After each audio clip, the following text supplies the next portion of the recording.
Welcome to Thalira Tales, where stories bloom in silence, carrying emotion, mystery, and hidden truth. Step in and let the tale unfold. Tonight, we invite you to listen to the story of a wedding night. My mother-in-law slipped into the room and pressed a car key into my hand. "There's $5 million in the trunk," she whispered. "Hurry, get away from here." The next morning, I stared in horror at the news. That night, Leah, had officially become a daughter-in-law of the Blackwell family. The wedding reception ended in a roar of applause and cheers. The stage lights, the scent of expensive champagne mixed with fresh roses, made my head spin. I still couldn't believe I was now the wife of Charlie, a kind and gentle man, the only son of Eleanor Blackwell, a woman known for her power and austerity in the world of finance. Everyone said I was lucky, but my heart was uneasy. Throughout the entire ceremony, my mother-in-law's gaze was fixed on me cold, analytical, as if she wanted to read my every thought. On our wedding night, after all the friends and family had departed from the newly decorated suite, I sat quietly on the edge of the bed, gently stroking the hem of my wedding dress, which still smelled of roses. The sound of running water echoed from the bathroom. Charlie was taking a shower.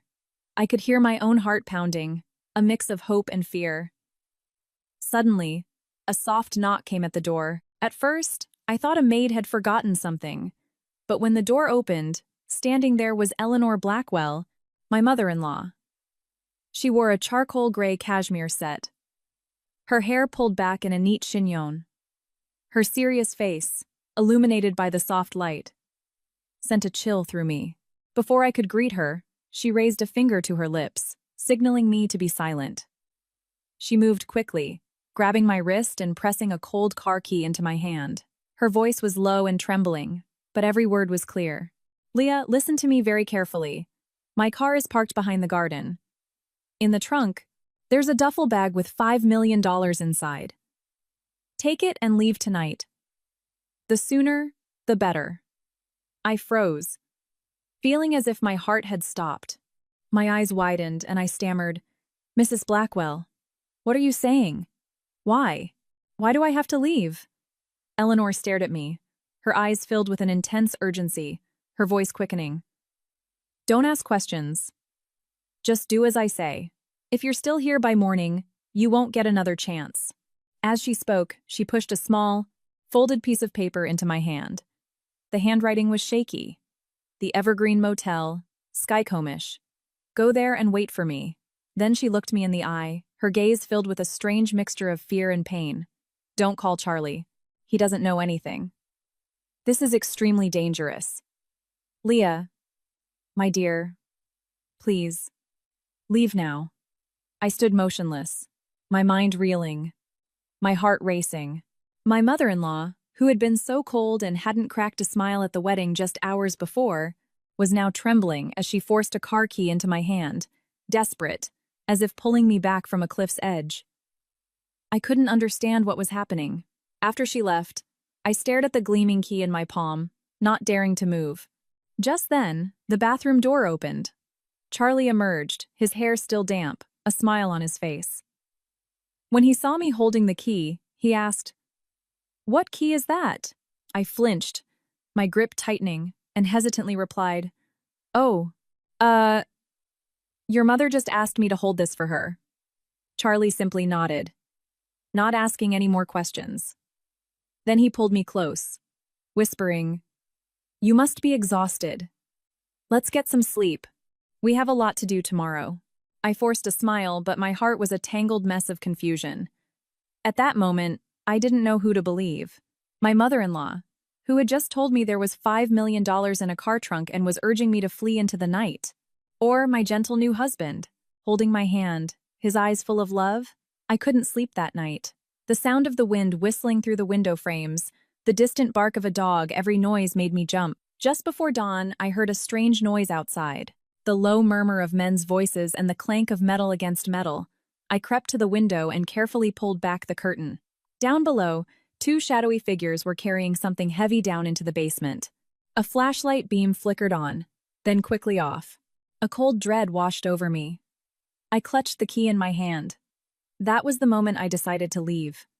I quickly threw on a hoodie and sneakers, opening the door as quietly as possible. But as soon as I stepped out, I heard Charlie's voice behind me. "Where are you going?" I froze, my throat tightening. "Just to the bathroom." Charlie stared at me for a few seconds. There was a strange look in his eyes, but he didn't say anything else. I took a deep breath and hurried down the stairs. Outside, the morning fog was thick. The porch light cast a hazy glow on the damp flagstones. I followed the path to the back garden and saw my mother-in-law's black Lincoln sedan parked silently under a large maple tree. My hands trembling, I opened the trunk. Sure enough, inside was a large, heavy leather duffel bag. When I unzipped it, I gasped.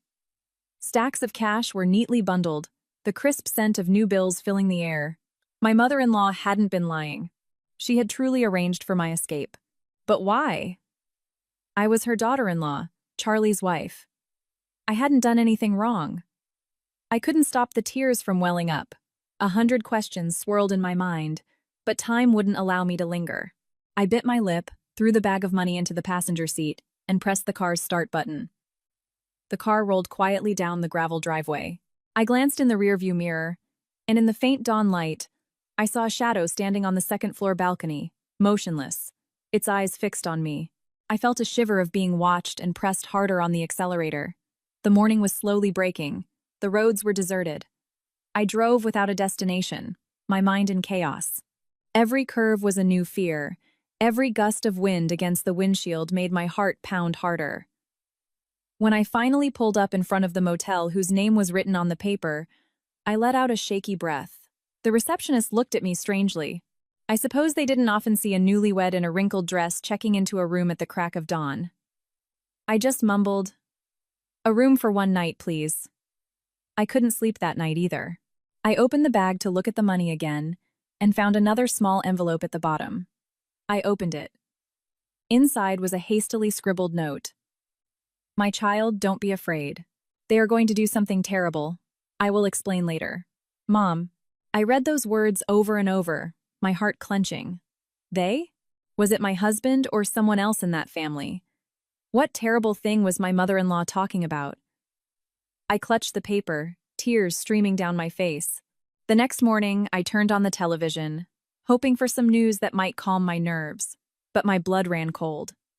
The newscaster's voice was grim and steady.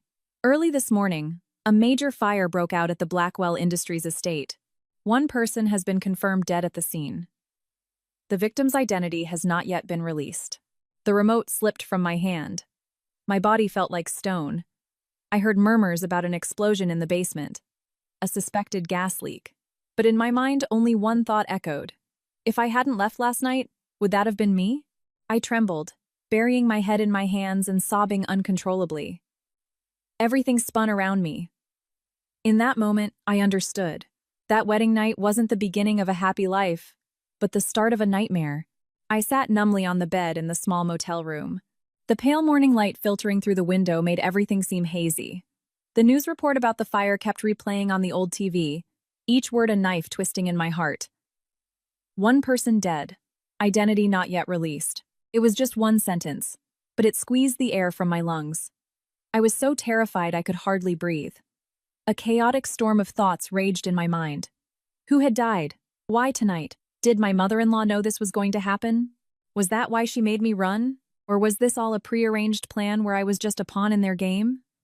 I tried to pour myself a glass of water, but my hand was shaking so badly that it spilled all over the table. I forced myself to calm down, but the more I tried, the more the fear consumed me. I remembered Eleanor's expression last night, her eyes filled with terror, yet hiding something. A woman who had weathered so many storms, as strong-willed as Eleanor Blackwell, would never do something like this without a very serious reason. I picked up my phone, my finger hovering over Charlie's name. But I stopped. Eleanor's voice echoed in my ears. "Don't call Charlie. He doesn't know anything yet." That sentence made me change my mind. If what she said was true, contacting him now could make everything worse. I bit my lip, put the phone down, and let the tears fall. I just sat there, listening to the sound of traffic outside, to the pounding of my own heart. Around noon, my phone buzzed. An unknown number. My heart leaped. I hesitated for a few seconds, then answered. "Hello?" The The woman's voice on the other end was deep and familiar, sending a chill down my spine. Leah, where are you? Eleanor, I whispered, a mix of relief and dread. Yes, it's me. Are you okay? They didn't find you, did they? No. I'm at the motel, like you wrote on the paper. Mom, what's happening? The house. Was there really a fire? Who died? There was a moment of silence on the other end. Then, her voice trembling, she said, It was Charlie. He didn't make it out. I went rigid. The world around me went silent. The phone slipped from my grasp, my hands turning to ice. My heart felt like it was being crushed. No. That's not possible, I stammered, my throat raw. I remembered him pulling my hand last night, his gentle eyes, his smile that could warm my soul. Now, it was all just a memory. I screamed in despair, my tears soaking the pillow. A few moments later, my mother-in-law called again. Her voice was hoarse. Child, calm yourself. And listen to me. I can't talk for long. There's a huge problem at the house. I'm at the police precinct now. When things calm down, I'll find you. Remember, do not, under any circumstances, come back to the house. If anyone asks, tell them you're on a business trip. Do you understand? I sobbed. Mom, why won't you tell me clearly? Why did Charlie die? How did the fire start? Why did this happen?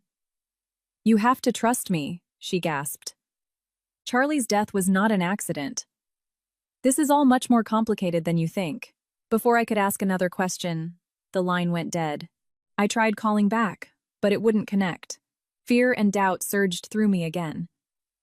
I sat huddled on the floor, my head in my hands. Every word Eleanor said felt like a scattered puzzle piece, and I didn't know what was real and what wasn't. In the afternoon, I decided to go out to buy some food. The air outside felt heavy. People were still talking about the fire at the Blackwell estate. I quietly passed a small coffee shop where a group of young people were watching the news on their phones. I heard there was a huge explosion in the basement, one said. The police are investigating. Looks like it might be related to some white-collar crime. Yeah, Edward and Eleanor Blackwell are rich, but I heard their business has been in trouble lately. And their son, who just got married yesterday, died in the fire. What a tragedy. I froze. The bag of bread I was holding dropped to the ground. They were right. Charlie and I had just gotten married yesterday. That meant I was a widow after just one night. My throat tightened, and I couldn't stop the tears. I hurried away, terrified someone might recognize me. Back at the motel, I bolted the door and sat on the bed. I opened the bag my mother-in-law had given me and took out the envelope she had placed inside. Underneath the first note, I found another sealed envelope with a message written on it. When you are safe, open this. I hesitated for a moment, then my trembling fingers tore it open. Inside was a thick stack of photocopied documents filled with numbers, stamps, and signatures, documents related to Blackwell Industries, where my husband had worked. A single line was highlighted in red ink. Critical evidence. Do not let anyone know. I stared at the papers, my heart pounding. This meant my mother-in-law knew something. It was possible she had evidence of some incident related to the company. And Charlie, was he unintentionally involved? Or did he discover something that got him killed? The questions piled up, a tangled mess tightening around my mind. That night, I couldn't sleep again. The sound of cars outside was a constant reminder that I was alone in the middle of a storm I didn't understand. Every time I closed my eyes, I saw Charlie's smiling face. Then it would dissolve into a sea of flames. I got up, turned on the light, and took out the only wedding photo I had in my bag. In the picture, he was holding my hand, and I was smiling brightly. I pressed the photo to my chest, sobbing. Charlie, what happened to us? Just before dawn, my phone buzzed again. This time, it was a text message from a blocked number. It contained only a few words. Trust no one. Leave the motel. They've found you. I froze, my heart stopping. Who sent this? My mother-in-law or someone else? I looked around the silent room, but a chill crept down my spine. I quickly turned off the light, drew back the curtain, and peeked outside. Across the street from the motel, two unknown men were standing next to a black sedan, occasionally looking up at the balcony. My breath hitched, my heart hammering against my ribs. The message "they've found you" flashed in my mind like a lightning strike. I hastily shoved the envelope of evidence and some cash into my bag, opened the back door of the room, and slipped out into a small alley. It was still dark and foggy, the cold air stinging my skin. I pulled up the hood of my jacket and walked quickly. My heart filled with fear. I didn't know who was chasing me, and I no longer knew who I could trust. I found myself at a small, early morning bus station. I watched the buses idling, preparing to depart. In that moment, I understood that from now on, I was officially a fugitive. No home, no husband, and holding a secret that was apparently worth killing for. I took a deep breath, glanced back at the road slowly brightening with the faint morning light, and got on a bus. The driver asked, "Where to?" I answered softly, "Anywhere. Just far away." The bus slowly rolled onto the damp pavement. I sat huddled in a back seat, clutching my bag to my chest. My heart pounded so hard I thought if I let go, everything would be lost. The smell of diesel, of old, musty seats, and the sweat of the passenger next to me combined to make it hard to breathe. But what suffocated me more was the enveloping fear. I didn't know who I was running from or where I was going. All I knew was that if I stayed, I might not have a chance to live. The bus drove for over an hour, and the morning fully broke. The faint sunlight streamed through the window, illuminating my pale face. I took out my phone to try calling my mother-in-law, but it was still off, and the strange number that had texted me last night was unreachable. It seemed everything had vanished with the night, leaving me alone on a directionless journey. "Where are you getting off, miss?" the driver asked again. I hesitated for a few seconds, then randomly named a small town. Cedar Creek. Anywhere there's a cheap room for rent. He glanced at me in the rearview mirror, his eyes curious, but he didn't ask any more questions. When the bus stopped, I got off with my bag. The small town was quiet, with a few shopkeepers cleaning their storefronts. The air here was different from the city, slower, calmer. I found a small inn on a side street called the Peaceful Respite. The blue paint was faded. The owner, a woman in her 50s, looked me up and down with suspicion, but seeing how tired I was, she didn't ask many questions. She just said, "It's simple. On the second floor. But it's clean." I nodded, paid for 3 nights' rent, and went upstairs. The small room had a window overlooking a grove of birch trees out back. I put my bag on the table and sat on the bed, feeling like I had just escaped a catastrophe. But when I closed my eyes, the image of Charlie returned his kind smile, his voice. Then, it suddenly turned into a terrifying explosion.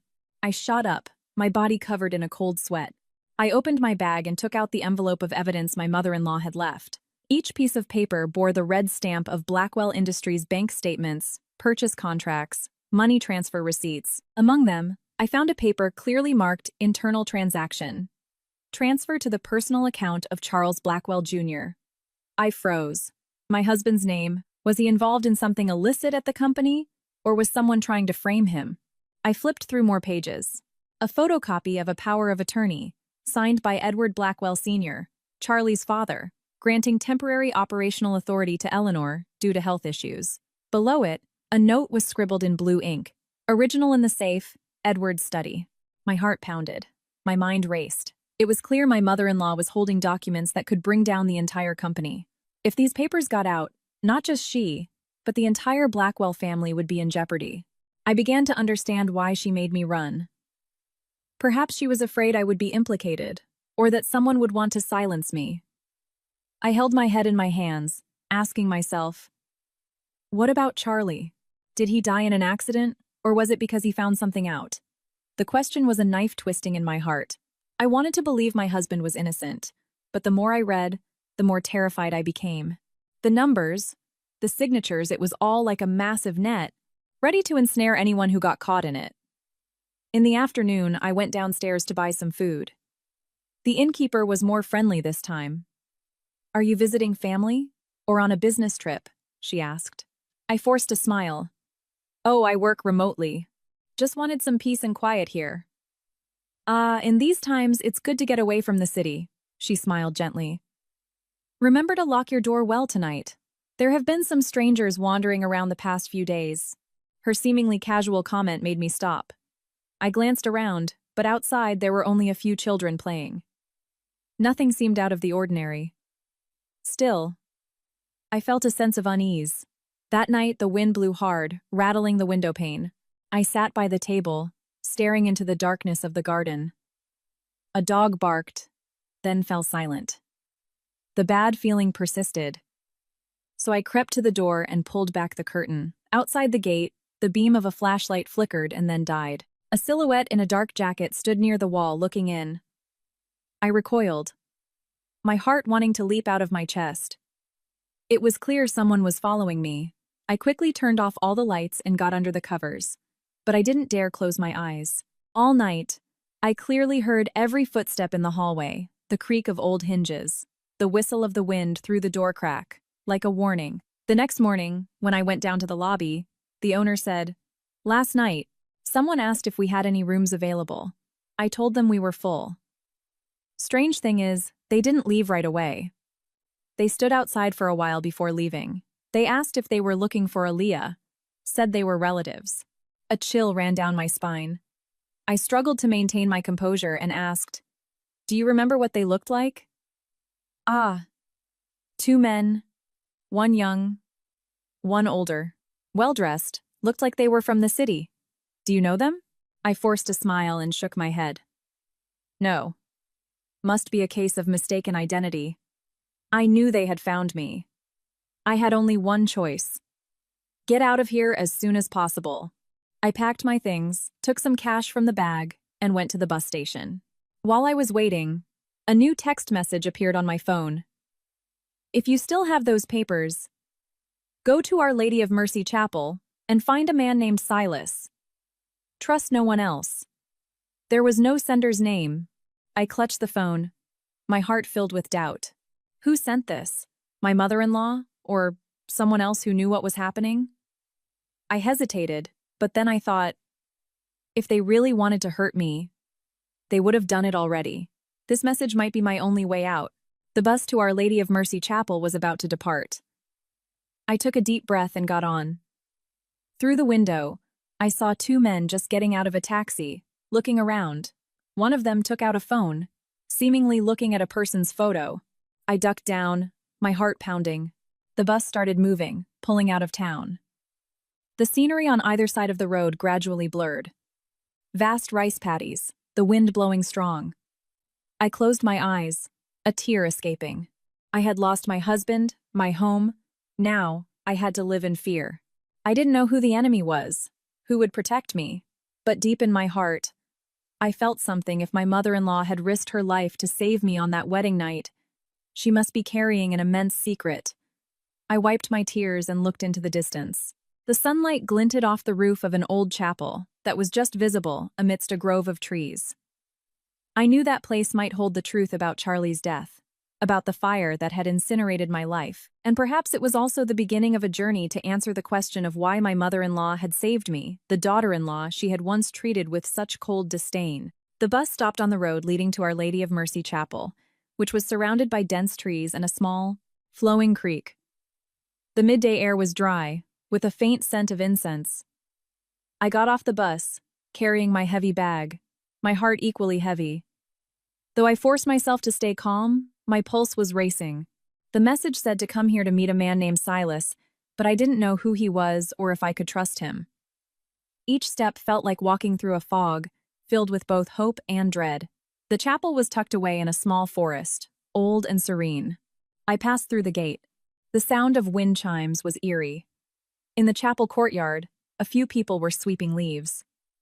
An elderly gentleman in a simple suit was sitting on the steps. His eyes closed, as if in meditation. I looked around, searching for someone who might be Silas, but no one paid me any attention. I hesitated for a moment, then approached the old man and asked quietly, "Excuse me, I'm looking for a Mr. Silas." He opened his eyes and slowly looked at me. His voice was raspy. "There is one. But which Silas are you looking for, young lady?" I was just told to meet a Mr. Silas here at the chapel." He smiled faintly, a smile that seemed to know more than he was letting on. "If you were told to come here, just go inside the main sanctuary and sit. he will find you. I was a bit surprised, but did as he said. Inside the sanctuary, the smoke of incense was thick. I knelt and prayed. In that moment, all the fear, grief, and loss washed over me, and tears began to fall. I prayed silently. If Charlie is still alive, please let me see him again. And if this is all fated, please let me know the truth. As I gently wiped away my tears, I heard a man's voice behind me, deep but warm. You're Leah, aren't you?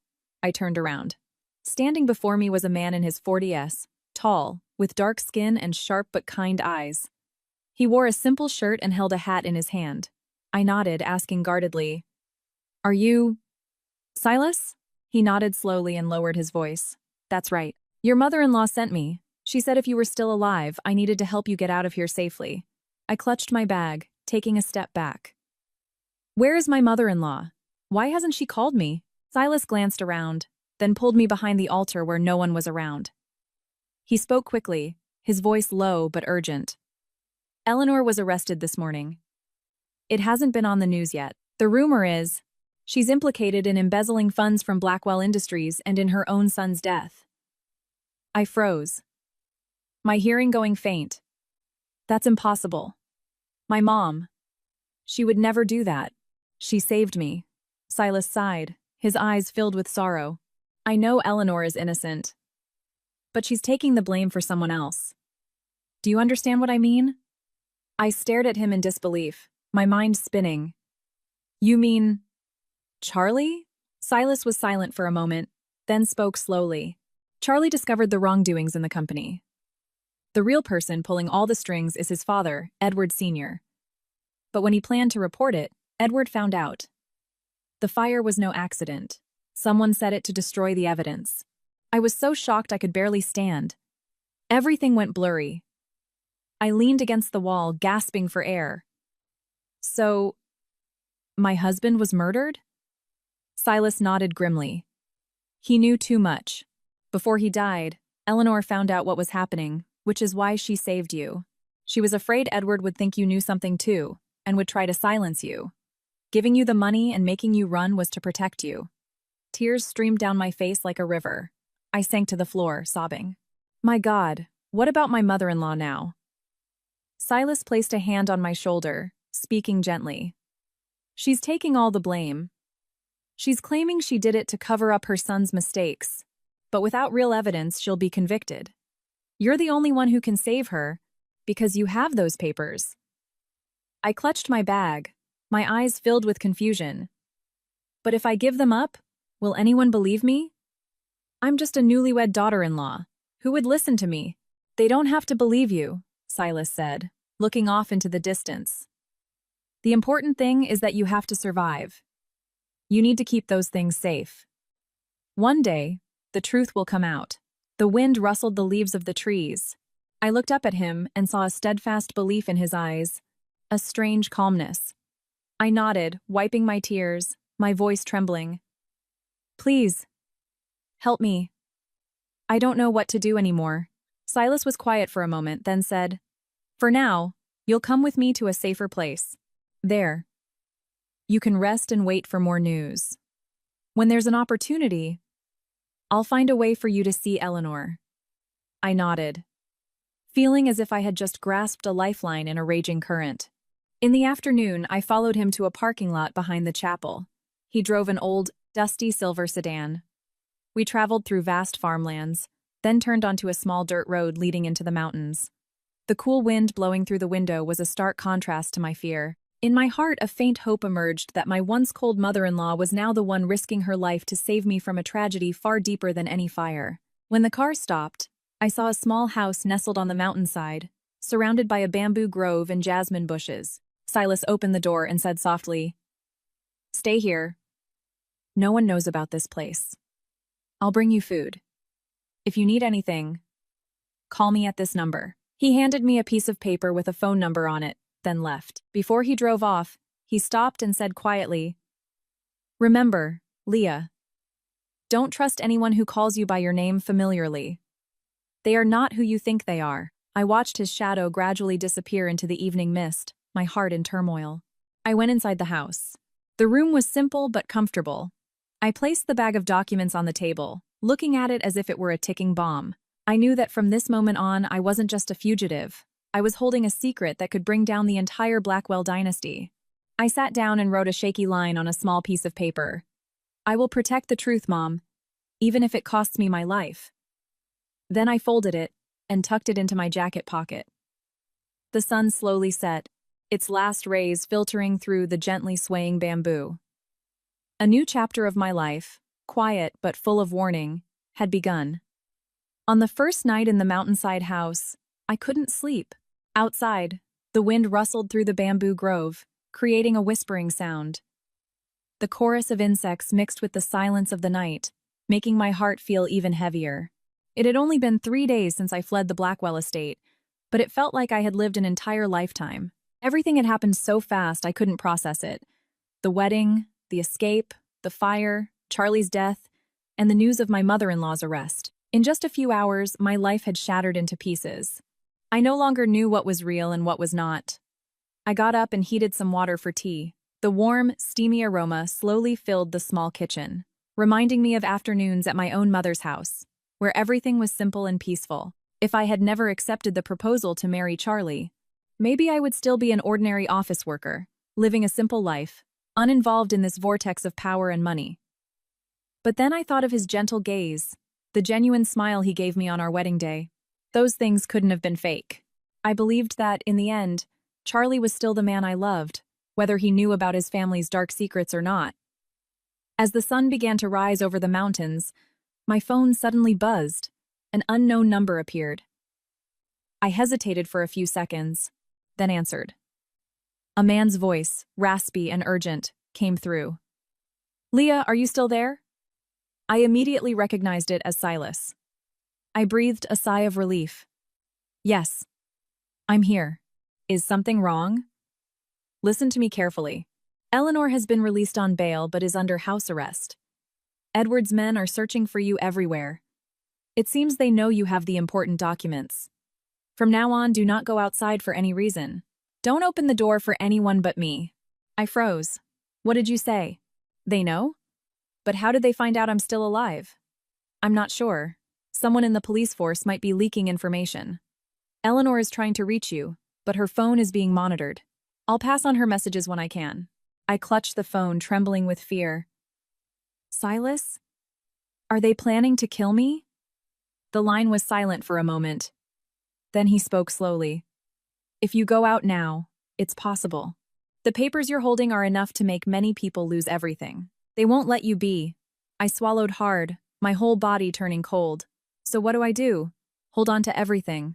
I'll pick you up tomorrow night. I'm taking you to meet someone who can help." "Who?" "An old acquaintance of Charlie's. He used to be an accountant at the company. He knows the internal workings. But you have to be careful. I'm not entirely sure if he's completely clean." The call ended, leaving me in a state of anxiety. I sat silently for hours, staring at the bag of documents on the table. Inside was the fate of an entire family, the evidence that could either condemn or exonerate my mother-in-law, the secrets that could get me killed at any moment. In the afternoon, I locked the door securely and sat by the window, looking at the distant bamboo grove. The late afternoon sun cast a golden hue through the leaves, but my heart remained cold. I suddenly thought of my mother-in-law, the woman I once feared, who then saved me from death. I remembered my first days as a daughter-in-law. She was quiet, her face always serious. I thought then that she looked down on me, an ordinary girl, not from the same social standing. But now I wondered, perhaps in her heart, there was something deeper than just judgment. That night, I barely slept. The wind blew hard, a chill seeping through the door crack. I could clearly hear my own racing heartbeat, and the sound of bamboo leaves clashing, like an ominous whisper. I tossed and turned until the early hours of the morning before finally drifting off. Around 8 p.m. the next evening, I heard the sound of a car engine in the distance. I shot up, my heart pounding. Heavy footsteps approached the door. I held my breath, not moving. 3 soft knocks came at the door, in a specific rhythm. I remembered what Silas had told me. If it's me, I'll knock 3 times. I ran to the door but didn't forget to peek through the peephole. It was Silas. "Let's go," he said softly. "We don't have much time." I grabbed the papers, shoved them into my bag, and followed him to the car. The night was dark, the fog thick, and the mountain road was narrow and bumpy. The car moved slowly, the engine a low hum in the silence. I clutched the bag, my heart anxious. After about an hour, the car turned onto a small road leading to an old town, where yellow streetlights cast a glow on the wet pavement. Silas parked the car in front of an old wooden house. The door opened, and a man of about 35 came out. He was tall, thin, with sharp, guarded eyes. Silas introduced him. "This is Evan, former accountant at Blackwell Industries. He used to work under Charlie." Evan nodded, looking at me seriously. "I heard you are Sir Charlie's wife. My deepest condolences. It all happened so fast." His voice was hoarse, his eyes tinged with sadness. "But there was still something that made me feel hesitant," Silas said briefly. "She has the documents Eleanor wanted to keep safe. Now, only the two of you know their true content. Evan, you know what to do?" Evan nodded, then turned to me. "Mrs. Blackwell, may I see the documents?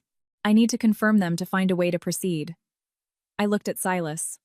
I saw him nod gently, as if to reassure me. I opened the bag, took out the thick stack of papers, and placed them on the table. Evan flipped through each page, his eyes glinting slightly. It could have been surprise, or it could have been calculation. I noticed it but didn't dare ask. He read for a long time, then sighed. "These are the original internal transaction records. If these fall into the hands of the police, Edward Sr. will surely go down. But you must understand, this isn't just about white-collar crime. Behind him are many powerful people. If we aren't careful, all of us could end up dead." A chill ran through my body. The small room became eerily silent, with only the sound of the clock on the wall ticking like an invisible warning. I looked at the two men before me. Both were carrying immense secrets. I took a deep breath and said softly, "If I have to risk everything to find out the truth, I won't give up. But please, help me save my mother-in-law. She doesn't deserve to suffer for someone else's sins." Silas looked at me, his eyes showing a hint of surprise. Then, he slowly nodded. "You're very brave, Leah. Charlie would be proud of you if he were still alive." Outside, the night wind blew hard, rattling the window pane, as if heralding new trials to come. But in my heart, a faint flame had begun to burn, not of fear, but of determination. I knew that from now on, the road ahead was full of storms, but I could no longer turn back. The air in the small house grew thick after my declaration. Evan sat still, his eyes fixed on the documents, deep in thought. Silas leaned against the wall, his arms crossed, his gaze directed out the window where a streetlight illuminated the cold pavement. The three of us were silent for a long time, the only sounds being the creak of the ceiling and the ticking of the clock. I looked at the two men, one my rescuer, the other a stranger who held the key to the truth. My heart was fraught with anxiety. I knew one wrong decision could cost me everything, but I also understood that if I kept running, my mother-in-law would be unjustly condemned, and Charlie's death would remain a buried secret. Silas broke the heavy silence with his deep, raspy voice. "These papers can't stay here for long. No matter how well we hide them, Edward's men will find them sooner or later. They have money, power, and people in the police force on their side." Evan slowly nodded. "I agree, but if we release this now, not only Eleanor, but also Mrs. Blackwell will be in danger. She's the only survivor of the fire and she's holding the documents. Everyone will suspect her of being involved." Hearing that, my heart ached. So what do? We can't hide it forever, and it's dangerous to release it. Silas looked at me, his voice firm. "We need to find someone with enough credibility to bring this forward. That person must have a position of power, be able to protect you, and at the same time, not let the police bury the case." I frowned. But who could do that? In this world, people fear power more than they respect justice. Evan was quiet for a moment, then spoke slowly. "Eleanor's brother, Commissioner Ryan Vance, currently head of the state police. He cut ties with the family years ago over disagreements with Edward's business practices. If Leah can meet with him, it might change everything." When I heard Commissioner Vance's name, my heart skipped a beat. I vaguely remembered Eleanor mentioning at the wedding that she had a brother who was a cop, but her tone had suggested a deep rift between them. I looked at Evan, my voice soft but firm. If that's the only way, I'll try. No matter how much he may resent this family, I believe he still has love for his sister. Silas nodded, a glimmer of hope in his eyes. All right, tomorrow morning I'll arrange a car to take you. But the road won't be easy, Leah. Commissioner Vance lives a reclusive life, and he might be under surveillance. One wrong move and you'll be discovered. I bit my lip, my eyes resolute. I understand, but I have no other choice. That night, I barely slept. In the small room, the dim yellow light cast my pale face in the faint reflection of the mirror. I looked at myself and saw a stranger's sunken eyes, a gaunt face, messy hair. But deep within those eyes, I saw something slowly changing. The weakness was gone, replaced by a steely determination. I knew that if I gave up now, no one could save my mother-in-law, and Charlie's soul would never rest in peace. Early in the morning, Silas and I left the house. He drove an old car down the quiet highway. A thick white fog hung like a curtain, obscuring the landscape. I sat in the back, clutching the bag of documents to my chest. Every time we passed a checkpoint, I held my breath, my heart pounding. But luckily, no one paid us any attention. After a nearly 4-hour journey, the car stopped in front of the gate of an old residential compound near the edge of a forest. Silas said softly, "This is Commissioner Vance's house. You go in first. I can't come with you. I might be followed. You need to stay calm. Speak the truth from your heart. Don't hide anything." I nodded, opened the door, and got out. The air here was damp, a mix of decaying leaves and wood smoke. I walked slowly towards the old brown wooden door, took a deep breath, and knocked gently. A few moments later, the door opened. A middle-aged woman with a kind face appeared. She looked at me quizzically. "Who are you looking for, dear?" I replied softly. I'm looking for Commissioner Vance. I'm Leah, Eleanor's daughter-in-law." The woman's expression changed to one of slight surprise. Then her eyes softened. "Come in. He's inside." I stepped into a simple, modest house, a world away from the luxury of the Blackwell estate. In the middle of the room, a tall, slender man with silver hair was sitting and reading a newspaper. When he saw me, he looked up. His eyes were sharp but profound. "You're Leah." I lowered my head, a lump forming in my throat. "Yes, sir. My mother sent me to you. She's in danger. Please, help her." He put down the newspaper and stared at me. "Help? Do you have any idea what kind of mess my sister has gotten herself into? A smart woman like her, how could she let this happen?" "No, Commissioner," I cried. "My mother is just a victim. I have evidence. If you look at it, you'll understand." My hands shaking, I opened the bag and placed the stack of documents on the table. Commissioner Vance picked them up and flipped through each page, his expression growing steadily graver. After nearly half an hour, he set them down and sighed heavily. I knew it. I suspected as much. But I never thought it was this dirty. I looked at him, tears streaming down my face. "Commissioner, please, help my mother. I don't know who else to trust." Commissioner Vance looked at me for a long time, then slowly nodded. "All right, I'll review the case files on the fire and reopen the investigation into everything. But you need to disappear immediately after today. If Edward finds out you met with me, no one will be able to protect you." My tongue felt heavy. I just bowed my head in gratitude. When I left his house, the sunlight wasn't yet harsh, casting a soft glow on the dusty road. I glanced back at the small house, feeling a sense of relief mixed with lingering fear. I knew that from this moment, the wheels of fate had started turning, and no one could stop them. I hurried back to the car where Silas was waiting. He asked, "Are you okay?" I nodded, my voice trembling. "He believes me, but I have to disappear." Silas gently placed a hand on my shoulder, his eyes serious. "Then it begins. Leah, they won't let us go now." I looked into the distance, the road ahead blurry in the sunlight, but I knew there was no turning back. In my heart, the fire of truth had been lit. And even if it cost me my life, I would keep fighting. Silas's car left the quiet town. I sat in the back, still looking behind me where Commissioner Vance's old house was gradually disappearing into the thin mist.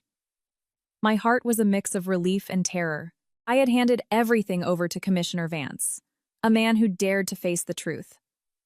But at the same time, it meant I had lit the fuse of a bomb that had been dormant for a long time. On the long road, the wind whipped through the window, carrying the scent of grass and burning straw. Silas remained silent, his driving steady, his eyes focused. I stared out the window, my heart in turmoil. I thought I had found a way out, but my intuition told me that these days of peace were just the calm before the storm.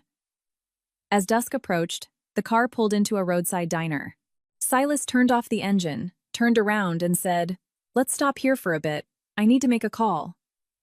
I nodded, got out, and sat at an old wooden table. The owner, a thin, kind woman, brought 2 glasses of iced tea. I thanked her and sat quietly, gazing out at the fields. The sun was setting, casting a red glow that slowly faded behind the mountains. It was beautiful but desolate. After about 10 minutes, Silas returned, his expression graver than before. "Did something happen?" I asked. He glanced around and lowered his voice. "I called a contact in the department. Commissioner Vance has been suspended from his duties." I froze. The sentence hit me like a lightning strike on a clear day. "That's impossible. I just saw him this morning. He just said he was going to reopen the investigation." "The news is official." Silas sighed. "An order from on high. The reason given was illegal interference in an ongoing case. It's obvious someone made this happen." I held my head in my hands, tears welling up. My God. So everything is back to square one. My mother-in-law is under house arrest, and the only person who could help her has also been taken down. Silas gently squeezed my shoulder, his voice firm but laced with worry. "Hope is not lost yet, Leah. Commissioner Vance probably anticipated this. He might have already passed the information to a trusted person." I looked up at him, a faint glimmer of hope sparking in my heart. But that hope was quickly extinguished when I saw a black sedan moving slowly at the end of the road. From a distance, its headlights were aimed directly at us. I felt a piercing cold run down my spine. Silas noticed it too. He stood up abruptly and motioned to me. "Let's go." "This isn't good." We hastily got back in the car. Silas's car swerved sharply and sped down a narrow road cutting through the fields. The wind whistled in our ears, dust billowing behind us. I looked back and saw the black sedan still in pursuit, its lights flashing like a predator's eyes. "Silas, who are they?" "Edward's men," he replied, his eyes glued to the road. "My guess is they've been tailing you since you went to Commissioner Vance's house." I gripped the seat, my heart pounding. The car shook violently as it turned onto a steep incline. The lights behind us kept chasing. Silas gritted his teeth and jerked the steering wheel in another direction, taking a dirt path that led into the forest. "Hold on tight," he shouted. Before I could react, the car plunged down the bumpy path. The tires slid in the wet mud. There was a loud crash, and then the car came to a stop, smoke billowing from the front. Silas, panting, said, "We can't go any further. Get out and follow me." I opened the door and stumbled out into the darkness. The sound of the other car's engine was getting closer. We ran into the forest, the wind whipping past us. Tree branches slapped against my face, stinging.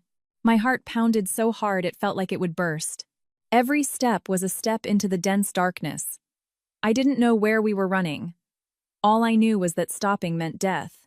After a long run, Silas pulled me to a stop behind a large boulder where a small stream flowed. He was out of breath and whispered, "They won't find us here for now. You stay here. I'll go back and check the situation." I grabbed his arm. "Don't go. There are too many of them. How can you fight them alone?" Silas looked at me, a strange expression in his eyes, both resolute and compassionate. "I promised Eleanor I would protect you. But now there's only one way. You have to trust me. This stream leads to a path that goes to the next village. Just follow it. Don't look back. No matter what you hear, don't stop. Do you understand?" I clung to him, gripping his hand tightly. "What about you?" He smiled faintly, his voice hoarse.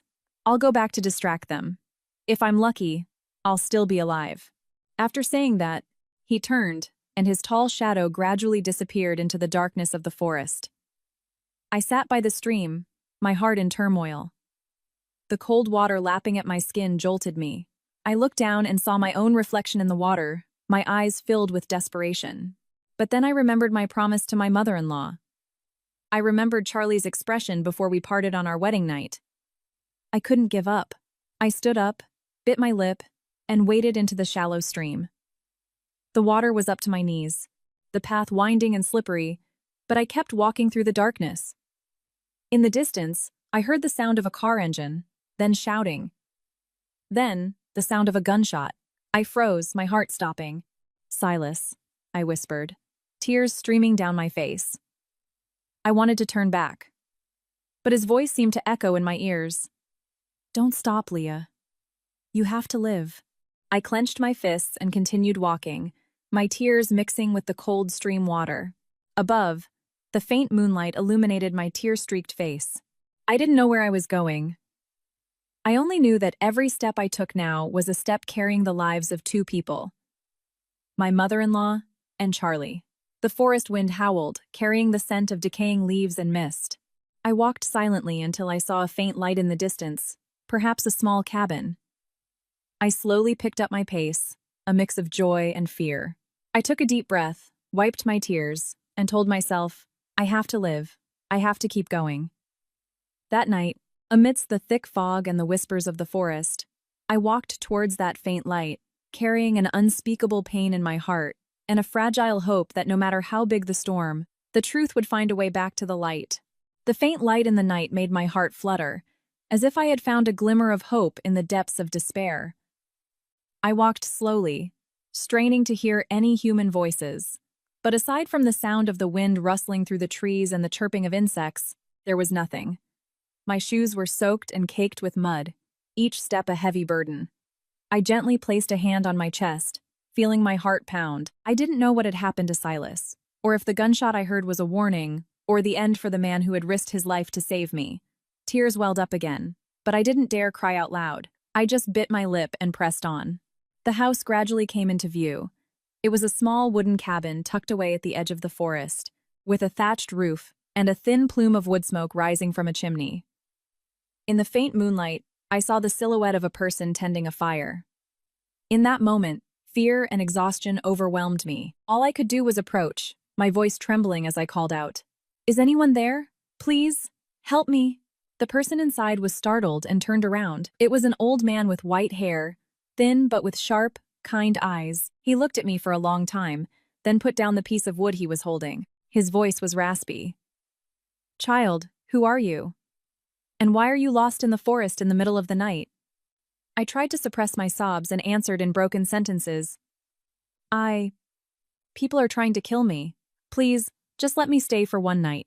Hearing that, his eyes softened slightly.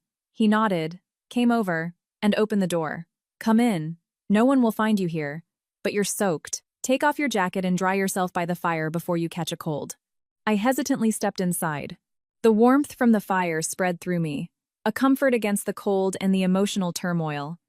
The house was simple but clean, with a bed, a small table, and a few old pieces of furniture. I looked around and saw a sense of peace, a peace I hadn't felt in a long time. The old man handed me a towel. "Just rest. Worry about everything tomorrow." I sat by the fire, staring at the dancing flames. The smell of smoke mixed with the scent of burning wood soothed my heart. All the fear and exhaustion seemed to converge in that moment. I told him a part of my story, only saying that I was a victim on the run from bad people. I didn't dare mention any names. He didn't ask many questions, just quietly added more wood to the fire. Then he spoke softly. "Child, sometimes in life, you can't choose the path you walk. But you can choose how you walk it, so you have no regrets. If you've overcome the fear, you must keep going to the end." His words were quiet but profound, touching the weakest part of my heart. I lowered my head, and tears began to fall slowly. Since the fire, I had been running, living in fear, never able to breathe peacefully. But his words made me realize that I wasn't just running. I was also seeking justice for my loved ones. That night, he let me sleep on his bed. The wind whistled softly through the cracks in the walls. I lay there quietly, listening to the crackling of the fire and his faint cough from the kitchen.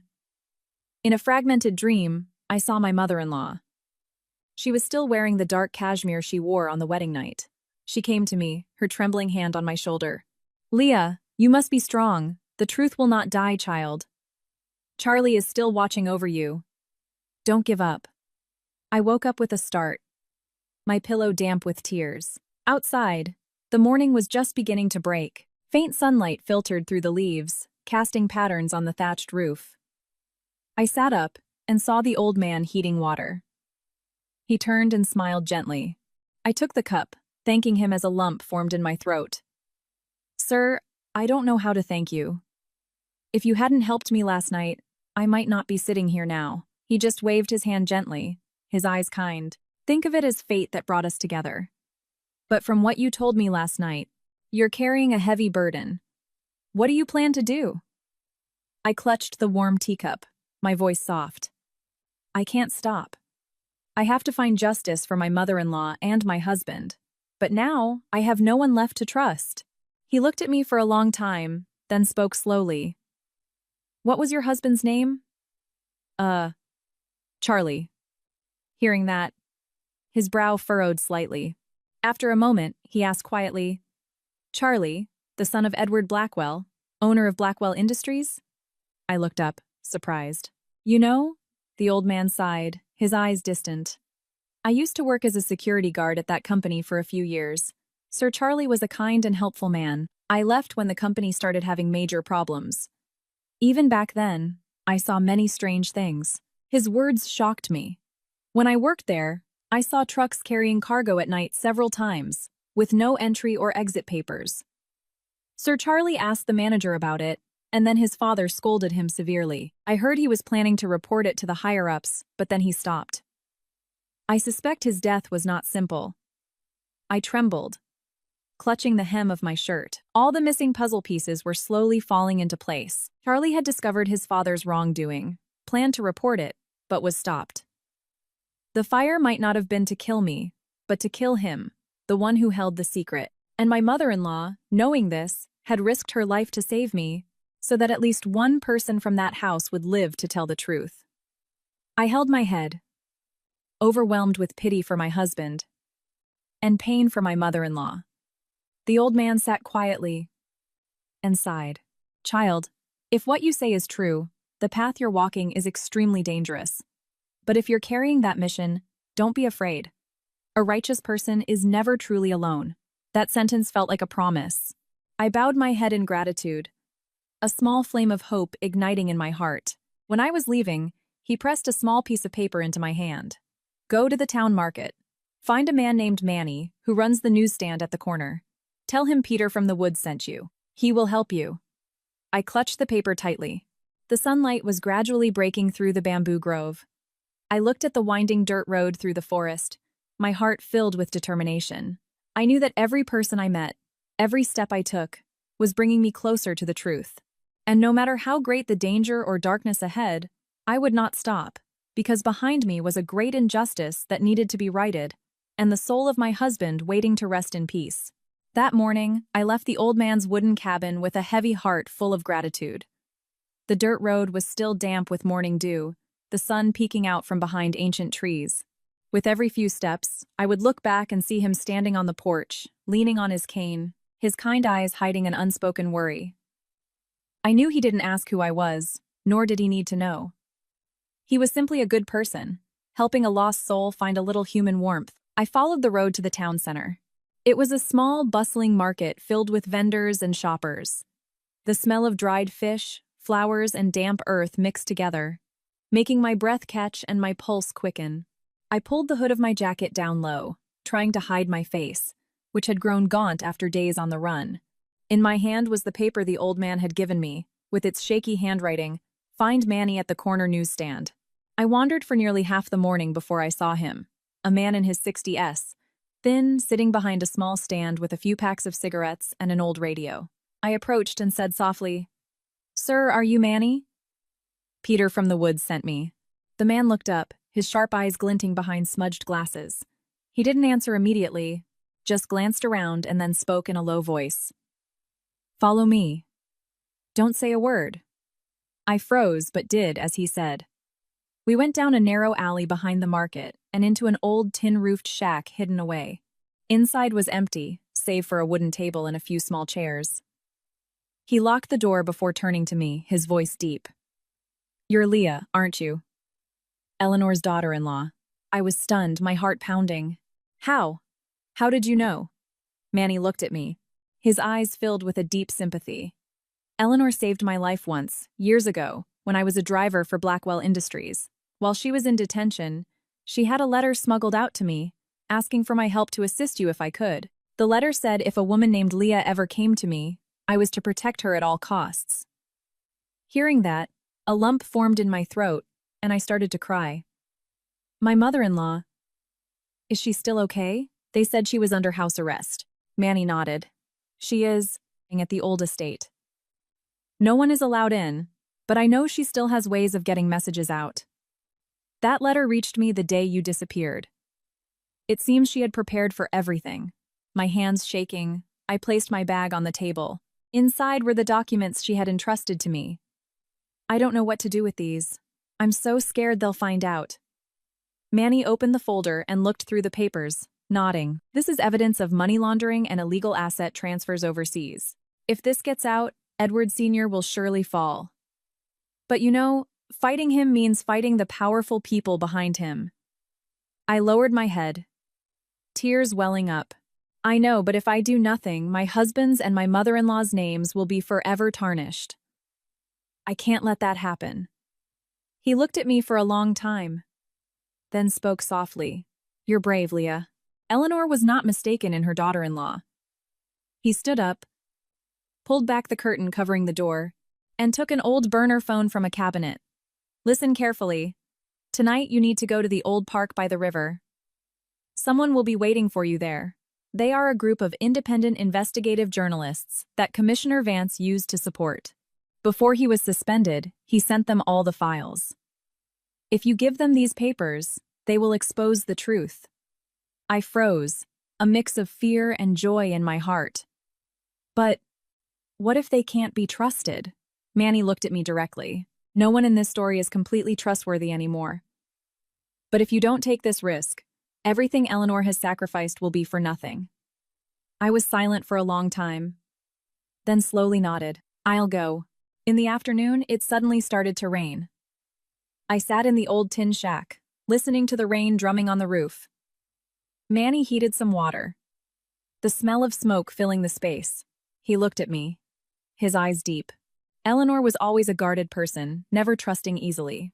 But when she spoke of you, she said, that child, though gentle, once she stands her ground, nothing can bring her down. I hope she was right. That sentence pierced my heart. I stared at the flickering fire, tears streaming down my face. I knew the path I had chosen was one of no return, but deep down, I was no longer as afraid as I had been. When the sun went down, I put on my jacket and a hat, holding the bag of files. As per Manny's instructions, he walked me to the door and said softly, don't bring a phone. If anyone calls your name outside the park, don't answer. They will identify you with a code phrase. The man in the photo isn't sleeping yet.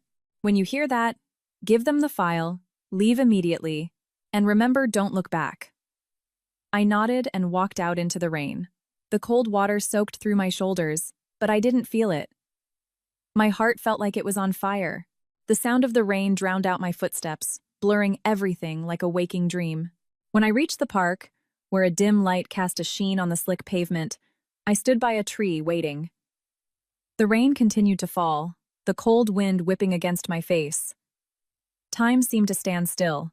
After a few moments, a shadow approached. A man in a long trench coat, his face obscured by a hood. His voice was deep. The man in the photo isn't sleeping yet. I clutched the bag and nodded slowly, my voice trembling. Then please, wake them up. He took the bag, gave a slight nod, and then walked away, disappearing into the rain as if he had never been there. I stood silently in the cold, wet space. the rain mixing with the tears streaming down my face. A feeling of emptiness washed over me, a mix of fear and relief. I knew that from that moment, all the secrets had been set in motion. The things hidden behind the fire, behind the lies, were about to be revealed. But at the same time, I understood that from now on, I was no longer an ordinary woman. I had touched the line between life and death, and behind me, there was surely someone who would not let me go. I turned and walked into the rain, silently praying that Silas was still alive, that my mother-in-law would be freed, and for myself, that I would have enough courage to face the coming storm. The rain fell all night, as if the sky itself was weeping with my heavy heart.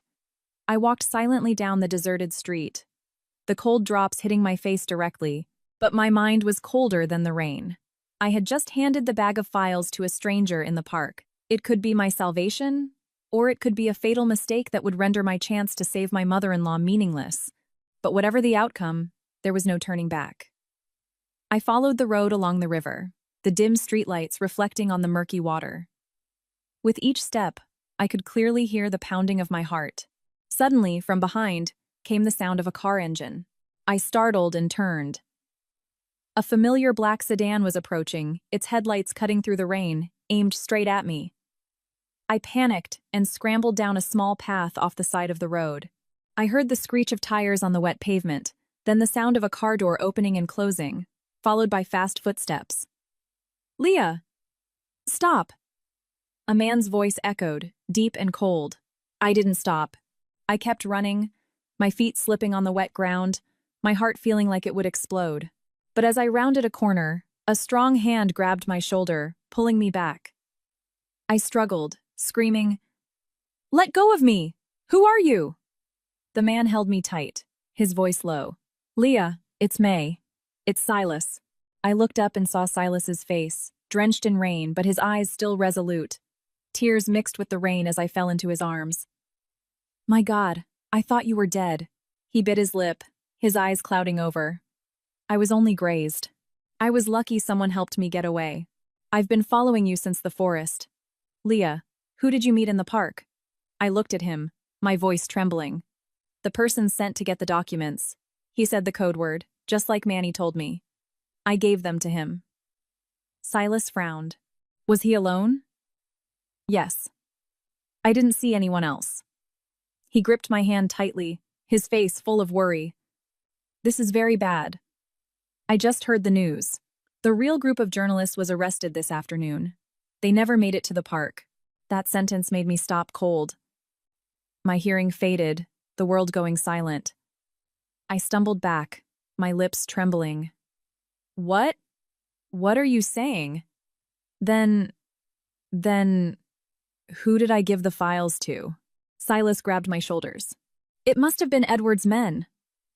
They've been monitoring you. They knew the plan. Now all the evidence is in their hands." I was devastated. I sank to my knees, my hands on the cold pavement. So everything my mom and you, everything was for nothing?" Silas bent down and helped me up, his voice full of compassion. "Not yet. They have the file, but they don't have a witness. That's you. You're still the key. They will do everything they can to silence you. But as long as you're alive, the truth still has a chance to be told." I looked at him, my tears mixing with the rain. "What do I do now?" "They won't let me go." Silas glanced around and said, "Hurry, we need to get out of here now. I know an old friend who works in the media who might be able to help us go public. But we have to leave tonight. Otherwise, they'll find you by morning." I nodded. There was no more time for fear. We got in the car and sped through the thick rain. The wind howled against the windshield, but inside the car, there was a heavy silence. I stared out at the shadows of the trees flying by, feeling like I was racing between life and death. After about 2 hours, the car stopped in front of a small house by the sea. The waves crashed loudly, the wind carrying a dampness that chilled me to the bone. Silas opened the door and said, "Rest here for a bit. I'll contact my friend. If we can get to a TV station, we can broadcast Eleanor's story to the public." He paused. "But remember." I nodded. Silas's eyes were my only anchor in this dark night. After he left, I sat by the window, looking out at the sea. The rain had stopped, leaving only the regular sound of the waves. The moon peeked through the clouds, its faint light reminding me of what my mother-in-law had said on our wedding night. If anything happens, just run towards the light. You will live. I hugged myself. Despite all the danger, deep in my heart, I believed she had never abandoned me. Perhaps right now, under house arrest, she was also fighting silently, just like me. Around midnight, I was startled by a knock at the door. 3 consecutive knocks. I froze. That wasn't Silas's signal. My heart pounded. I gripped a small knife on the table. The knock came again, this time softer, mixed with the sound of the wind. Leah. Open the door. It's me, Manny. I was shocked. How did Manny get here? I had never told him about this place. Something was wrong. I backed away silently. The knocking grew more insistent. Leah. I know you're scared. But listen to me. Silas has been captured. They're on their way here. You need to get out of here now. I went rigid, my hands trembling, my mind spinning. He could be telling the truth, or it could be a trap. I peeked through a crack in the window and saw only a human silhouette standing in the moonlight, motionless. I no longer knew who to believe. I held my breath and retreated to the corner of the room, my heart racing. The knocking continued. I quietly opened a cabinet and pulled out a small bag from underneath. Inside was the copy of the affidavit Commissioner Vance had signed before he was suspended. I had kept it hidden all this time. Perhaps this was the last hope. I looked out at the sea. The tide was rising. The waves crashed one after another, as if in a hurry. I clutched the paper in my hand and whispered, "Mom, I won't let them bury the truth." I opened the back door and stepped out onto the sand, leaving the sound of knocking echoing behind me. The sound of the waves mixed with the pounding of my heart. I knew that from this moment, the escape had become a real battle, not just for survival, but to pull back the curtain that shrouded all the crimes. The cold sand under my feet, the strong wind from the sea felt like it wanted to sweep everything away. I ran along the coastal road, panting, my heart racing. Behind me, the knocking had stopped. Instead, I heard the faint sound of a lock being picked. I didn't look back. I just knew that if I stopped now, I would have no chance. The moon was high, its faint light hitting the sea surface, reflecting my running shadow, as if I were fleeing from hell. I ran until my legs went numb, then stopped under a large banyan tree. The vast sea was in front of me, the waves white, the night silent. I tried to calm myself and leaned against the tree, taking deep breaths of the salty air that burned my throat. In my jacket pocket, the copy of Commissioner Vance's affidavit was still there, damp with sweat and humidity. I clutched it like I was holding on to the last remaining hope. I thought of Silas. Was he still alive, or had he really been captured as the person at the door had said? I remembered his eyes, full of a steadfast will but also kindness. I remembered what he said. If anything happens, just run towards the light. Now, my only light was the truth. I couldn't let the people who had risked their lives for me be sacrificed for nothing. I looked around. In the distance, I saw the lights of a small fishing pier. I decided to go there, hoping someone could take me away from this place. The road by the sea was rough, the seawater splashing with each wave, chilling me to the bone. With every step, I felt the heavy weight of my mother-in-law's injustice and my husband's soul. When I reached the pier, there were only a few boats docked. A man was mending a net under the dim light of a gas lamp. I approached and asked, my voice trembling, "Sir, please, is there a boat leaving tonight?" The man looked up, his face weathered, his voice raspy. "It's dangerous to go out to sea at this hour." "Where are you going in such a hurry?" I hesitated, then answered softly, "I really need to leave. The farther from here, the better. I'll pay." He looked at me for a long time, then slowly nodded. "All right. I'm going out with my 2 sons, just fishing nearby. If you come, you'll have to rough it. There's no seat for you." I bowed and thanked him repeatedly. A few minutes later, the boat set off, the engine chugging loudly. I sat on the edge of the boat, the wind whipping my face, the sea spray salty and cold. The night was dark, with only the sound of the waves and my heartbeat mixing. In that moment, I understood that I had completely cut off all my past, the fear, and even the old me. The boat had been running for a long time, and the wind was gradually picking up. The boatman frowned. Strange.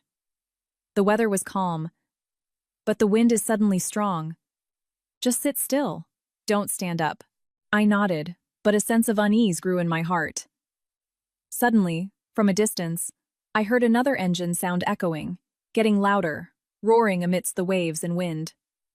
The small boat rocked slightly. The old man looked up and muttered, "Is there a ship running this close at midnight?" I turned around. A white headlight beam swept across the water surface. A large ship was approaching, heading straight for our boat. My heart clenched. Have they found me? I was terrified and gripped the side of the boat tightly. The boatman shouted, "Get down!" The waves crashed violently. The large ship passed us by less than 100 meters. I saw the large letters written on the side of the ship.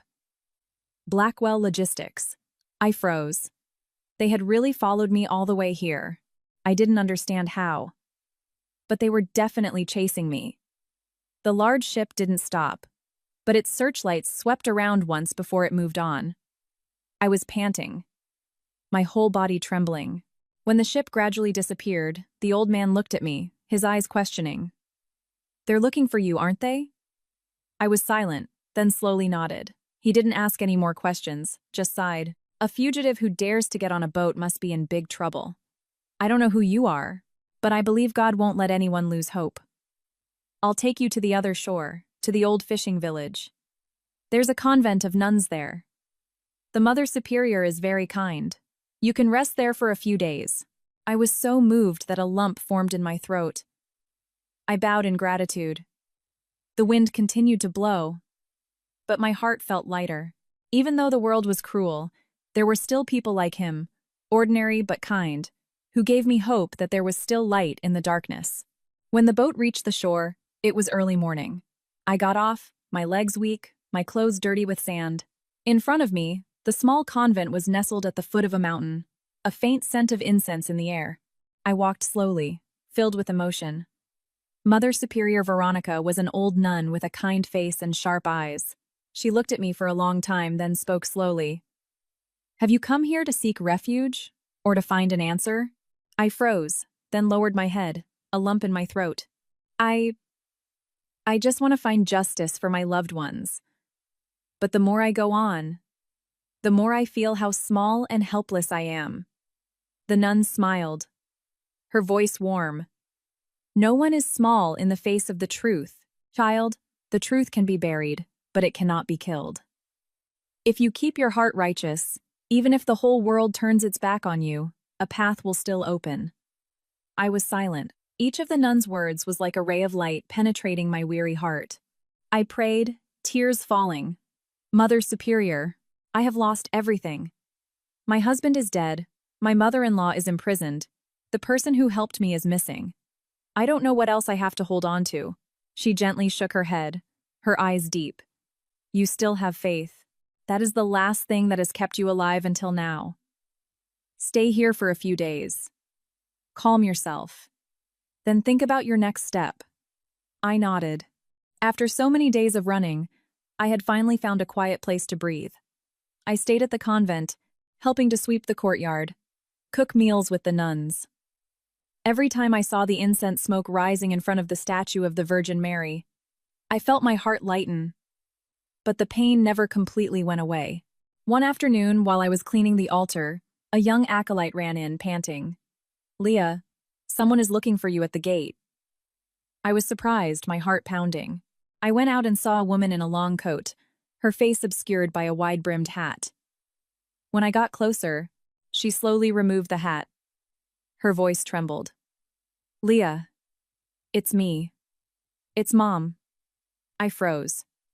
My mother-in-law, Eleanor, was standing in front of me, thinner, with more white hair, but her eyes were still as resolute as ever. I hugged her, tears streaming down my face. "Mom, I thought they got you." She gently stroked my hair, a lump in her throat. "Child, I had to escape. They wanted to silence me, but I heard you were still alive. I knew you wouldn't give up." I held her hand tightly, my tears continuing to fall. In that moment, I understood that the storm was not over, but the light had returned. My mother-in-law and I, though tired and hurt, were still alive, and there was still something left to do. Bring the truth to light, so that the dead could rest in peace, and so that the wicked would have to bow before justice. I held my mother-in-law in the convent courtyard, my throat tight, tears flowing like a river. She was so thin, her face pale, her complexion sallow, but her eyes were still the eyes of a strong woman who had been through countless trials but had never given up. I gripped her hand, my voice trembling as I asked, "Mom, how did you escape? I thought they were watching you closely."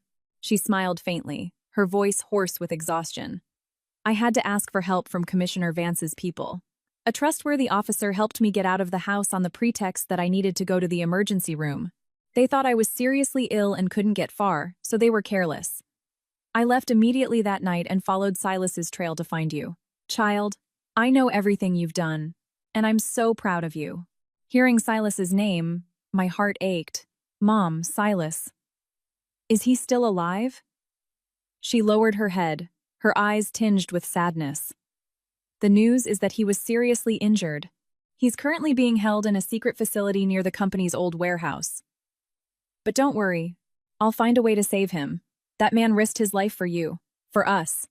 We can't let him die in vain." I held her hand, tears welling up. "Mom, what do we do now?" "The file is gone. The evidence is in the enemy's hands. I'm afraid everything will be for nothing." She gently placed her hand on my shoulder, her voice full of confidence. "No, Leah. They didn't get everything. I still have the original receipts of Edward's money transfers to an overseas account. I hid them in a place they would never expect right here, in this convent." I looked at her, stunned, my heart pounding. She continued, her voice low but clear. "Early on, when Silas brought me here to pray for Charlie, I sent an envelope to the Mother Superior. I told her they were personal family papers and asked her to keep them safe. I never thought that would be our salvation now. Hearing that, it was as if a light had shone through the thick darkness. I held my mom's hand, trembling. "Mom, so we still have hope, right?" She nodded, her eyes lighting up. "But we have to be very careful. If they find out, they won't just hunt us down and kill us, but the evidence too. You have to stay calm. Do you understand, Leah?" I nodded, a mix of emotion and tension in my heart. I thought everything had crumbled. Now, a faint ray of hope had appeared. Perhaps God had not abandoned us after all. In the afternoon, the Mother Superior invited us to the back of the altar. After hearing Eleanor's story, she nodded gently and took a small tin box from an old wooden cabinet. She opened it. Inside was a sealed envelope, the paper yellowed with age. Eleanor took the envelope, her hands trembling. "Child, this is the last thing that can save Charlie's honor," she said, her voice breaking with emotion. I looked at the envelope as if I were seeing the life of an entire family. Inside were not just numbers, but the truth that had been buried under greed and sin. The Mother Superior looked at us, her voice calm. "The karma of human life is not easily repaid. But if there is goodwill, a path will always open. You two need to leave here tonight." Yesterday, some strangers were wandering around the convent, asking about a Mrs. Leah. My mother-in-law and I both went cold. Mom gripped my hand tightly and said softly, "Pack your things. Tonight, we have to leave here and go to Commissioner Vance's place." I obeyed, quickly packing my few belongings. As soon as night fell, a strong wind blew from the sea. My mother-in-law and I put on our jackets and left the convent quietly, with only the sound of the waves as a farewell. We walked for over 2 hours on a small mountain road leading inland. Eleanor, though weak, forced herself to walk quickly, occasionally looking back and telling me not to talk, not to stop if I heard a noise, just to keep my head down. I nodded, holding my mom's hand tightly. The night was pitch black, with only the faint moonlight for illumination. Every step was a racing heartbeat. But in my heart, for the first time in many days, I saw a faint flame of hope burning. As we neared the edge of town, we suddenly heard the sound of a car engine in the distance. My mother-in-law and I quickly hid in a clump of trees. A black truck slowly passed by, its lights off. Through a gap in the leaves, I saw the familiar words written on the truck door. Blackwell Logistics. My heart tightened. Eleanor gently pulled my hand and whispered, "They found us. Someone must have tipped them off."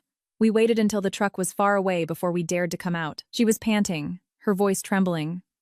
"Child, we have to separate. I'll take this envelope to Commissioner Vance. You go in the other direction, to Charlie's old house by the river. In the safe in the study, there's a hard drive Charlie told me about. It contains his recordings with Edward. If you can get that, it will be the strongest evidence." I was shocked. "Mom, I can't leave you alone. It's too dangerous." She gripped my hand tightly, her eyes full of determination. "Listen to me, Leah. You're the only one they don't dare touch right now because they still want to find the copy of the document. And me, if I get caught again, I have nothing left to lose. Go now. Don't look back." I hugged her, kneeling, holding her hand. "Mom, I'm scared. I don't want to lose you again." She bent down and lifted my face, tears in her eyes but her voice firm. "Child, don't be afraid. If you don't continue, people will always misunderstand Charlie. You take my place in telling the truth." The moon above cast a silver light on our faces. I bit my lip, swallowed my tears, and nodded resolutely. She handed me the envelope, then hugged me for a long time. "Go, Leah. Whatever happens, don't forget, I believe in you." I stood up and watched her shadow gradually disappear into the darkness of the night. My heart ached. The sea breeze was cold, but my heart was burning. I knew that from this moment, our fates were set. One walked towards the light, the other into the darkness. But we both had one goal: to restore justice. I clutched the envelope in my hand, took a deep breath, then turned and walked in the opposite direction. The road ahead was long and dark, but I was no longer afraid. Because now, I was not the innocent newlywed from that wedding night. I was Leah, carrying the mission to expose the crime, protect the honor of my loved ones, and bring justice to my brave mother-in-law who had risked her life to save me. The night wind rustled through the banyan trees, carrying the damp, salty scent of the sea. I walked silently, my bare feet treading on the cold sand, each step heavy with the weight of the past and present. In my hand, the envelope Eleanor had given me was still warm, though I knew that inside was something that could shake many people to their core. The long road led to Charlie's old house, where I had to face painful memories, but it was also the only place that held the truth. The faint moonlight illuminated the white waves crashing on the shore. I remembered my mom's eyes as we said goodbye, resolute, yet hiding a flicker of fear. She was walking alone, carrying the danger, to give me a chance to complete the final step. I had to succeed, not for myself, but for Charlie, for Mom, and for Silas, whose fate was still unknown. Just before dawn, I reached the old subdivision where Charlie's house was tucked away at the end of a small road, surrounded by thick hibiscus bushes. The iron gate was rusted, the paint peeling, but everything was just as it had been. I stood there for a long time, my heart aching. Memories flooded back the nights we sat on the porch, Charlie smiling, holding my hand, talking about the future. Now I was back alone, carrying an unspeakable pain. I pushed the door open and went inside. Everything was covered in dust and cold. The space was silent, with only the sound of the wind whistling through the window cracks. I went up to the study where Charlie used to work. The small room had a wooden desk and an old bookshelf. I looked for the safe in the corner of the wall, my heart pounding. The lock was rusted, but I clearly remembered that under the wedding photo on the desk, there was a key. My hands trembling, I lifted the photo frame. Sure enough, it was still there. The lock clicked open. I opened the safe. Inside were some old files and a metal box. When I opened it, my heart seemed to stop. Inside the box was a silver hard drive, along with a small piece of paper with Charlie's handwriting. If you're reading this, it means things are not the same anymore. Believe me, the truth is worth it. I trembled, clutching the hard drive to my chest, tears streaming down my face uncontrollably. Charlie, you knew everything back then. You prepared all this for me to continue this path for you. I plugged the hard drive into the old computer in the room. The screen lit up. The drive contained many audio files, labeled with dates. I opened a random file. Charlie's voice echoed, clear and deep, but full of tension. Dad, I can't continue like this. I won't trade other people's lives for money. If you keep doing this, I'll go to the authorities. Then came another man's voice, cold and firm. You don't understand. This isn't just a family matter. It involves people you don't want to cross. Don't be a fool. A loud sound of a hand slamming on a table, then the file ended. I froze. All my previous suspicions had been confirmed. Charlie had discovered his father's wrongdoing, and for that, he was silenced. I opened a few more files. I clearly heard every conversation, every recorded call between Edward Sr. and his associates. Every word was like a knife twisting in my heart. I cried as I copied the data onto a small USB drive, carefully placing it in my jacket pocket. This was the final piece of evidence. Charlie's voice, his soul, had remained to defend his mother. Suddenly, there was a faint noise outside the door. I startled, turned off the computer, and hid behind a cabinet. The door downstairs opened, followed by the sound of footsteps.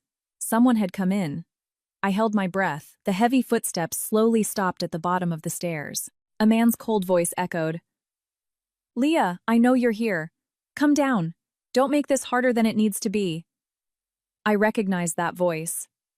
It was Julian, Edward Sr., his trusted assistant. He had been at Charlie's funeral, his eyes full of suspicion. I bit my lip, my hand trembling as I grabbed a paper knife from the desk. He came up the stairs, his footsteps regular. As he reached the top step, I suddenly threw a glass bottle onto the floor. The loud, shattering sound echoed. He was startled and turned. I ducked down, ran out the back door, and fled. His shout of, "Get her!" echoed behind me. I ran out into a small alley. The night was still dark, but I didn't look back. My heart pounded, my breathing ragged. I ran through the alley to the main road, jumped into an Uber, and said quickly, "Please, take me to the bus station now. I'm in a hurry."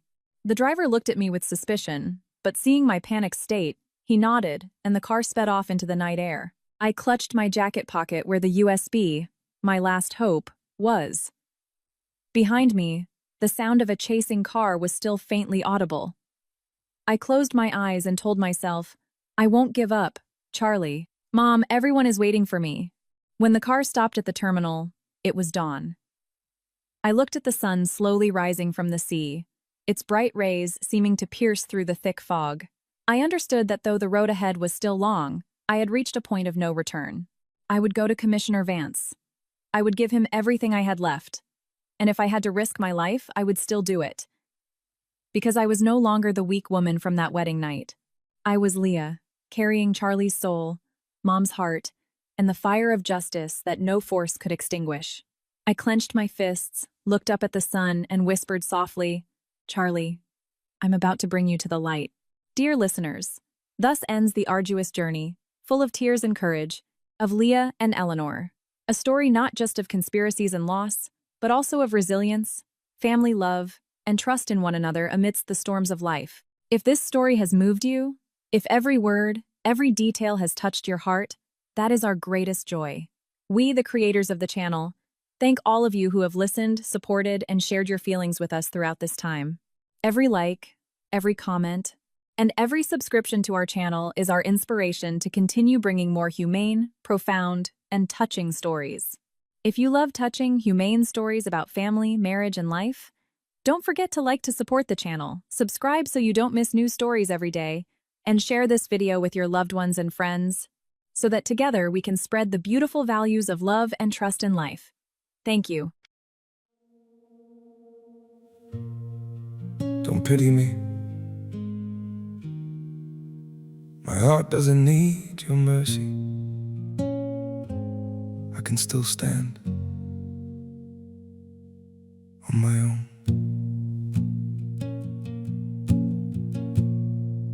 I was broken by your leaving, fell deeper than I thought I would.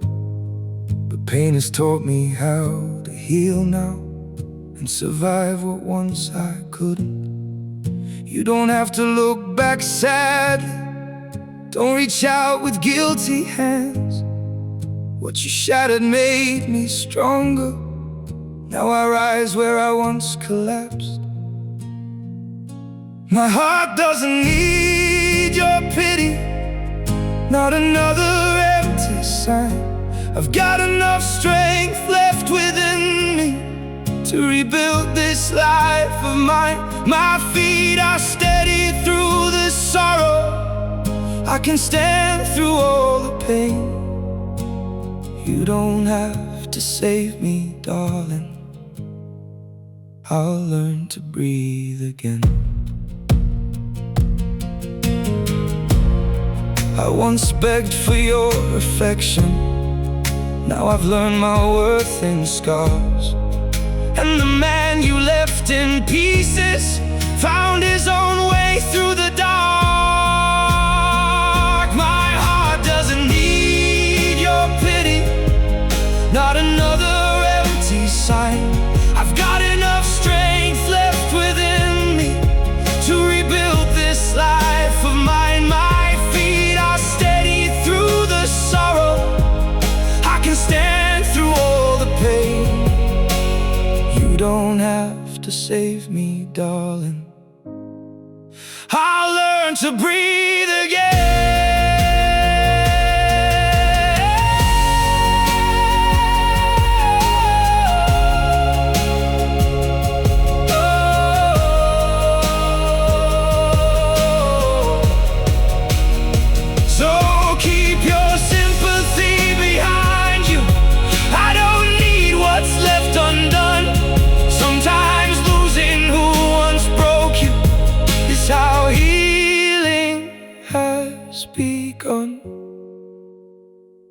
My heart doesn't need your pity, not another empty sign.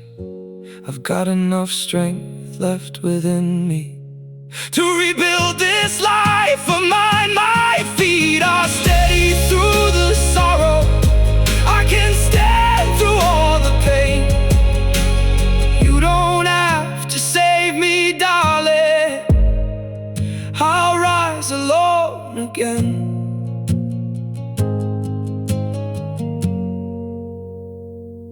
I'll rise alone again.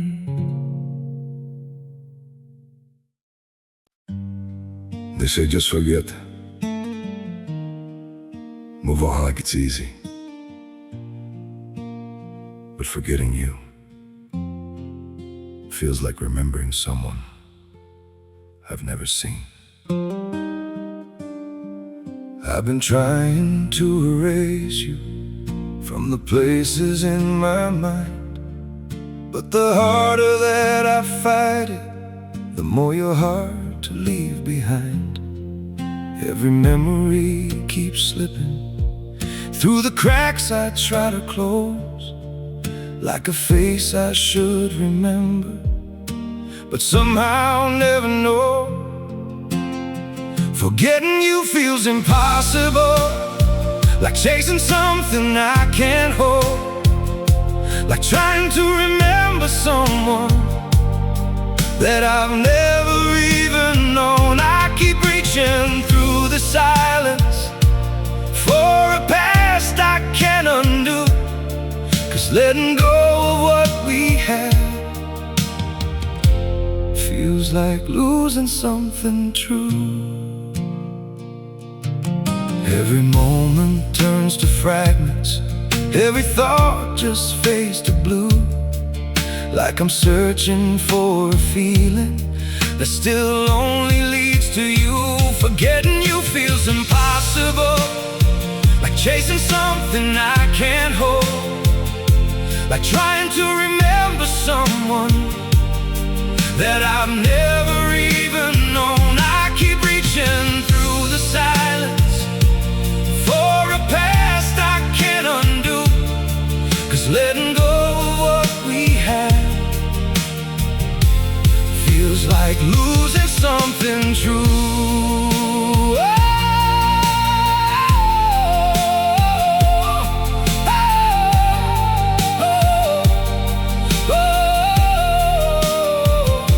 If I never met you, maybe I would know just how to heal. But now every empty moment still reminds me what is real. Forgetting you feels impossible, like chasing something I can't hold, like trying to remember someone that I've never even known. I keep reaching through the silence for a past I can't undo, 'cause letting go of what we had feels like losing something